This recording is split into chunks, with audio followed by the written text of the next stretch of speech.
Hi, my name is Julieta Diaz and I am a data scientist at TIBCO. Welcome to this Team Study Enablement video. In this video, I will cover the Summary Statistics operator.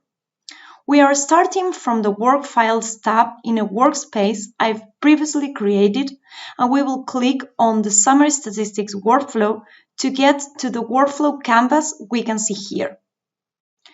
Let's say that you have a flat file here, the famous Titanic dataset. What you can see from this view is that we have some information on a passenger key, whether they survived the Titanic ship or not, what class they boarded, their name, their sex, their age, etc. So there is all of these different characteristics about the passengers. Let's say that we would like to understand a little bit more about the data and perform basic statistical calculations.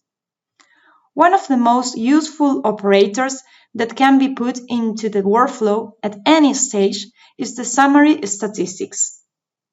This operator can be linked to not just files, but any kind of operator, just to get a holistic view of what your data actually looks like. To configure this operator, all you need to do is select the different columns that you would like to have the summary statistics for. So I'm going to select all of them because I think that they all might be interesting and can tell us something. You can configure some more things. For example, if you want to get grouped results, you can specify here the columns. You can also decide if you want to calculate the number of distinct values for each column or not. Plus, we can specify the maximum number of the most common values to display for each column and the corresponding counts to the output. If you need to store the results somewhere, maybe you want to do some further analysis on the summary statistics, you can do that by setting yes in the Store Results option. In this case, you will have to specify the table path and where the output of the results will be stored. But essentially, the least that you need to do is just select the columns for the summary to be created. So, once we have configured that, we can run this workflow. Once we have run the workflow, we can then click on the Summary Statistics operator and see that we have some information on all of the different columns in our data table. So, for example, passenger ID, we can see that the count and the number of distinct values are the same. We can verify that each passenger ID is in fact unique. We can also see that survived is a class that has a binary outcome, so it's whether they survived or not.